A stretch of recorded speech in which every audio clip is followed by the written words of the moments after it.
Live from the campus of Penn State University, this is PSN News. It's Wednesday, October 9th. We have all you need to know about the review of mental health policies at local schools, as well as an update on the Center County Economic Development Plan. We also have more information on Hurricane Milton, along with entertainment, sports, weather, and an interview. Stay tuned.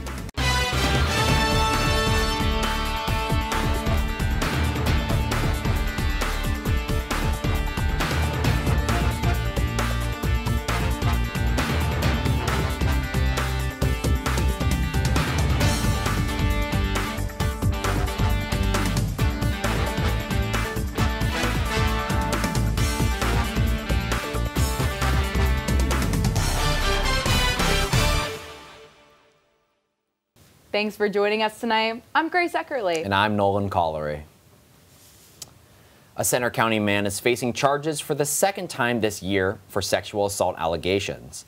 Monsif Gwen Jr. was arrested by Ferguson Township Police Wednesday after a woman reported he strangled her and forced her to perform sexual acts on Tuesday night.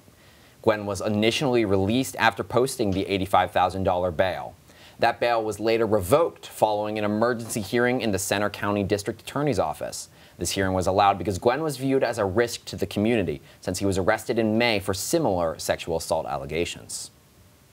The State College Area School District will conduct an external review of its mental health policies. This comes after months of discussions sparked by the death of middle school student 8th grader Abby Smith. The 14-year-old took her own life this past May following bullying accusations. Her family has been pushing for an independent investigation of the district since her death. The review will be performed by a licensed school psychologist specialized in school suicides. Earlier today, the Chamber of Business and Industry unveiled and launched the Center County Economic Development Strategic Plan. These plans are aimed to guide Center County towards smart economic growth for the next 5 to 10 years. The Chamber of Business and Industry looks to introduce and support new types of businesses to develop the local economy, as well as build economic resilience to protect more vulnerable communities within Center County. The Ferguson Township Supervisors repealed a controversial stormwater fee. The act had been adopted in February of 2021 and was known by community members and board members alike to be, quote, burdensome and costly. At Tuesday's township meeting, all supervisors present agreed the fee was too complex for Center County residents who are already afflicted by the rising levels of inflation. What can students expect outside this week? Student meteorologist Frank Gargione is live in the studio with the latest details. Frank? Thanks, Grace. We'll start with the top story. Hurricane Milton, as the latest advisory, 120-mile-per-hour hurricane, and has weakened to a Category 3 with pressure of 952 millibars, moving northeast at 15 miles per hour. Although this hurricane has weakened to a Category 3, please do not take this for granted. This will be one of the worst hurricanes for the west coast of Florida in modern history. Expected to make landfall imminently in the next couple hours, making a beeline. Looks like it's aimed at Sarasota, Florida. This storm will bring Category 5-esque storm surge of values up to 10 to 15 feet into Sarasota, into Fort Myers, Tampa. So if you have any friends, family, relatives, or if you're watching from down there, please be safe. Send a prayer. This is going to be a very catastrophic storm, which will make its way across Florida as we head into tomorrow. Weakening to a Category 1 hurricane at 90 miles per hour, make its way across the state as a tropical storm. However, it is not expected to impact the State College area. Right now, here's a live shot of Beaver Stadium, 57 degrees, partly cloudy skies. It was an overall very nice day today, very pleasant, a little bit below average, as we still see some clouds, which will eventually make its way off tonight, make it a clear night. Our temperatures in the area, 57 here in State College, 54 in Clearfield, 52 in the Boys, Johnstown, 51. Harrisburg, a little bit warmer at 63 degrees. This is a little bit below average for this time of year, and the whole state is below average. 51 in Bradford, 50 in Franklin, 58 in Erie. As we head southeast, like I just said, 66 in Philadelphia, a little bit warmer on that side, but the below average trend is expected to continue. Our temperature outlook for the next 12 hours, 48 and gradually steady declining through the 40s, ending at 7 a.m. as you're waking up tomorrow morning. Expect temperatures around 34, mid to low 30s. But like I said, this is expected to continue. Here's our 6 to 10 day tropical temperature outlook. The darker blue colors indicating below average temperatures, while the red is indicating above average. Here in State College, we can expect below average temperatures in the next 6 to 10 days. Tonight in State College, 39 degrees, mostly clear with a northwest wind of 4 to 7 miles per hour. So make sure you have a jacket on hand if you're going outside at all. But our future weather expected to remain dry as we head into tomorrow morning through tomorrow into Friday, as there's a high pressure system sitting right around Missouri and Kentucky that will eventually move its way over, bringing nice conditions. However, this is expected to change as we have a system in Canada working its way. Here we are at Saturday, going through Saturday. We see rain in the Ohio River Valley starting to make its way east towards State College Sunday morning, 9 a.m. Expect some rain for your football tailgates, for your football watch parties. This will continue into Sunday night, and eventually make its way through State College, continuing into Monday, 11:30. So when you're walking to class, bring an umbrella, bring a coat. There is a chance for rain. Our precipitation outlook for the next 5 days, below 10% for Thursday, Friday, and Saturday. But as we head into Sunday, Monday, 70% on Sunday, 50% on Monday. This is from that storm system that I just went over. If we take a look at our 7-day forecast, 62 today, 59 tomorrow. Below average temperatures. These are expected to rise to the mid to upper 60s, which is a little bit above average. 69 on Saturday with some clouds. Sunday, 66, scattered showers. This is our rain day, and then eventually temperatures will drop back below average, 52, 51. But take a look at these low temperatures. 35 degrees Thursday night, 39 tonight. We step out here. Monday, 36 degrees. So cold temperatures on tap. Maybe we'll get our first freeze. Back to Grace. Thank you, Frank. Now stick around because after the break, Gianna Giroll will have the latest in sports.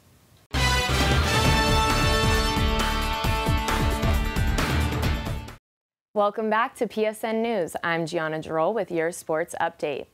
Penn State men's soccer came out on top Monday night after a sharply contested matchup with Rutgers at Jeffrey Field. Graduate student Abubakar Kamara scored the pair of goals that allowed the Nittany Lions to take the game 2-1. The first half ended scoreless, and by the second half, the teams were tied 1-1. Junior Christian Dion drew a foul in the box, gaining the Nittany Lions an 89th minute penalty kick. Kamara scored the game winner, propelling the Nittany Lions to a record of 2-2-2 in Big Ten play. The Nittany Lions will be back on the field at Indiana this Friday, October 11th at 7 p.m. Get excited, Penn State wrestling fans, because the Nittany Lions 2024 to 2025 season schedule has just been released. Penn State is set to have 7 home duels this season, with 2 being held in the Bryce Jordan Center. Opening weekend will begin in Rec Hall with the NWCA Classic on Saturday, November 16th. And the Big Ten season will begin when Penn State hosts Michigan in early January. The heavily anticipated BJC duels will occur in late January and early February.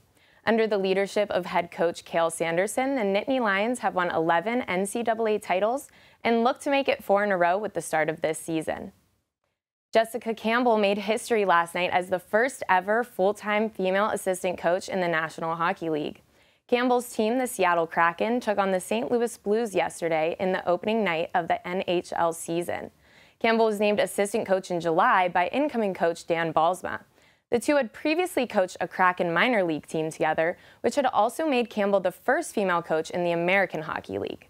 Campbell also boasts a 2010 Under-18 Women's World Championship as a player after winning silver in 2009. She also won silver in the 2015 Women's World Championship.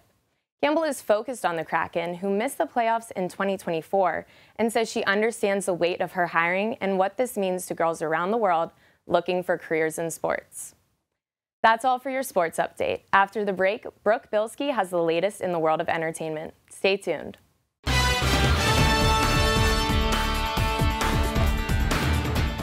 Welcome back to PSN News. I'm Brooke Bilski with your entertainment update. It's official, Penn State. Fall is here, and the Arboretum's annual Pumpkin Fest is the perfect way to get in the seasonal spirit. This fall tradition will take place from Friday, October 18th to Saturday, October 19th at the H.O. Smith Botanic Gardens. The event will include the fan favorite Jack-o'-lantern contest, as well as new activities such as the Oasis Garden and Pond floating light display, a pumpkin carving demonstration from the Pittsburgh Pumpkin Guy, and special quiet hours for families with young children or those who wish to experience the displays without crowds and noise. For more information on this year's Pumpkin Fest and other upcoming events at the Arboretum, visit arboretum.psu.edu. Dancing with the Stars Ballroom is heading to Happy Valley. The show recently announced that Dancing with the Stars Live will be at the Bryce Jordan Center on Thursday, January 23rd, 2025. The event will include performances from the cast as well as special guests. Dancing with the Stars is currently airing on ABC and streaming on Disney+. Tickets for Dancing with the Stars Live will go on sale to the public this Friday at 10 a.m. More information, visit dwtstour.com. There's always something to do at Penn State. Sherry Song is live in the studio with more details on an exciting event downtown. Sherry? Thanks, Brooke. Last Friday, I had a chance to attend the releasing for the brand new set of logos, along with a special signature mark of Knitted Lion at the Family Clothesline store in downtown. Let's take a look. As part of a broader initiative to update and modernize the iconic Knitted Lion brand, Penn State is introducing an expanded set of logos along with a special signature mark to commemorate the 120th anniversary of its beloved mascot.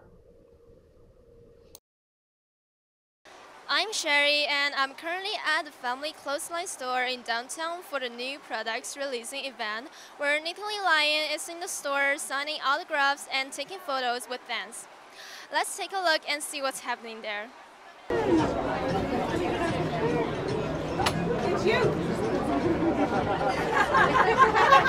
Other hand.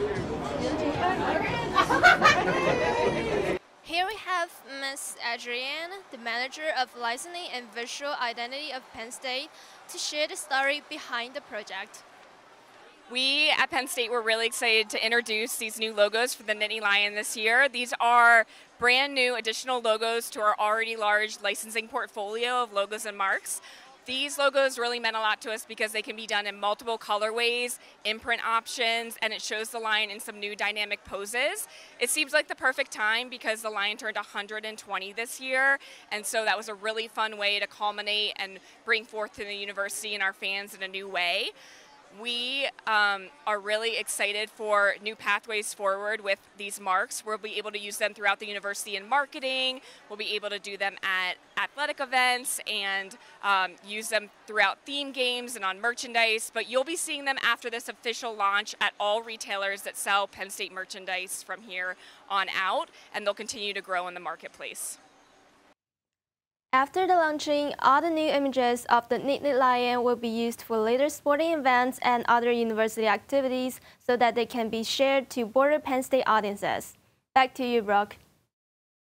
Thanks, Sherry. In Tennessee, Dolly Parton announced a $1 million donation towards Hurricane Helene relief efforts. The country singer spoke at a Tennessee Walmart on the disaster and stated that this donation will come from her own personal bank account. The Tennessee Natives Amusement Park, Dollywood Parks and Resorts, will match Parton's personal donation, bringing the total to $2 million. Walmart CEO John Furner says Parton is, quote, a true American legend, and not just for the music, but because of her heart. That's all for your entertainment update. Coming next, interview anchor Isabel Holtz will be speaking with Nick Sibley, the president of the men's basketball club basketball team. Stay tuned.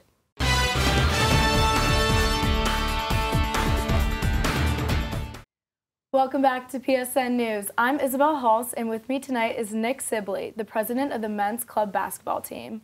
Thank you so much for coming in tonight, Nick. Thank you for having me. I'm excited. Of course. So you can first start off just by telling us about yourself. Well, I'm a senior finance major, and I'm from Sterling, Virginia, and I've been on the club basketball team for 4 years now. Awesome. So how did you first get involved with the team? Well, in high school, I played sports all my life, so I really wanted something that I could find a way to keep playing sports in college, and I know it's harder to do, but just playing basketball at the intramural building and met some of the older guys and thought it was a great opportunity and went for it. So how did you first know you wanted to become the president of the club?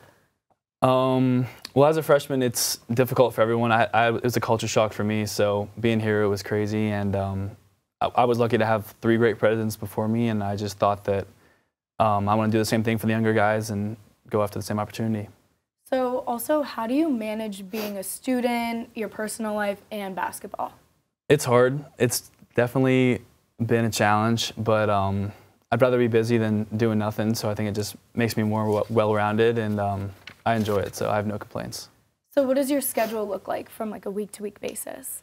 For basketball, we have 2 practices a week, Monday and Wednesday, and then once the travel season picks up, which is usually more in the spring semester, we'll have a separate one for the travel guys on Thursday. Who would you say your biggest rival is? Well, I grew up not liking Michigan or Ohio State, and it's a little different for club basketball, but anyone local, like we don't like Pitt, I guess, Robert Morris, and James Madison's got the better of us the past 2 years, so I would say I really don't like them, but it just depends on the year. So how would you say the tryout process looks like? It was really competitive this year. I mean, I think 250 guys tried out for 12 or 13 spots, so it was difficult to choose which kids made the team, but I have a great group of guys around me that helped me decide, so it was good. So are you not like the only one who decides? You guys have like a couple vice presidents, coaches? Yeah, we have an exec board, which is vice president, treasurer, and secretary, and then we also have a Thon chair who handles all of our Thon opportunities, obviously. Cool. So can you tell me a little bit about Thon and what you guys do? Yeah, so just like any other club, we have our own section in BJC during Thon, and it's something that's really important to our club. I've been all the past 3 years, but I haven't got the opportunity to dance. But we have a great group of guys that are dancing this year, so I'll hopefully be down there cheering them on the entire time. But we fundraise the entire year for it, different events, such as we just did a 3v3 basketball tournament last week, which was really fun, and hopefully do stuff like that throughout the year. That's so cool. So over the past 4 years, what would you say your favorite memory has been? That's a great question. I think just being around the guys, traveling around. When we went to nationals last year, we're just like staying in the hotel with everyone and just like being able to just like hang out and just like be friends was probably my favorite. Cool. So how did nationals go? Did you guys have a good run? We did have a good run. It was a lot of fun, but we lost in the Final Four 2 years in a row now, so little sour taste in our mouth, but really excited to hopefully get back there and win it all this year. Cool. So I know that the season's kind of getting into play. What do you think like your biggest goals are? I think the number one biggest goal is national championship, obviously, so we're always chasing that and just trying to keep that in the back of our minds during practice. And then my personal goal, like I said earlier, I had the great opportunity to be around some great presidents and really change my college atmosphere being on the club basketball team. So I just hope I can be that same role model for all the younger guys and hope they have a great experience.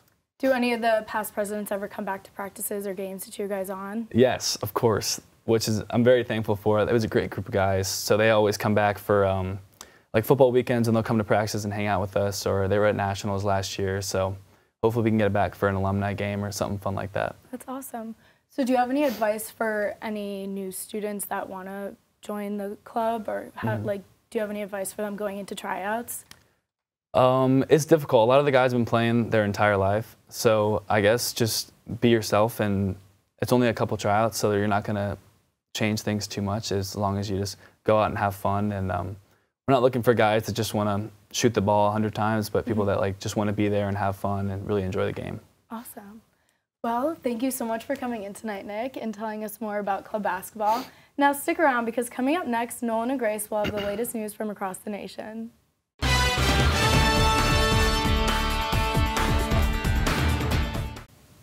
Hurricane Helene has a current death toll of at least 227 people.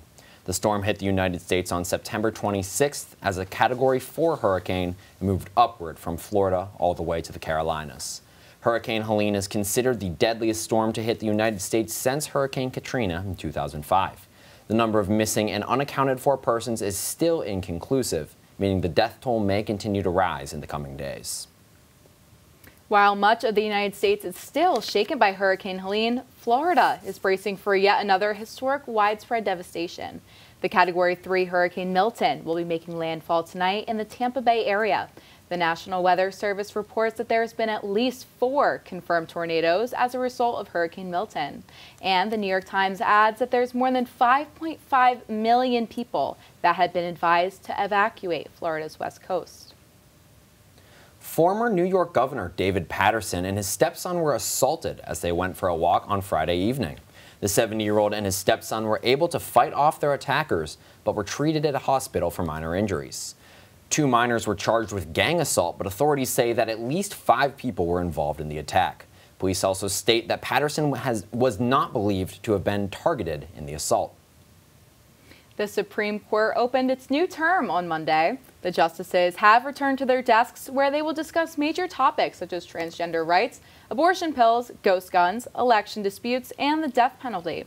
This new term will be lighter than previous ones, with the justices being scheduled to hear fewer high-profile cases as to allow for room for legal battles concerning the upcoming election season.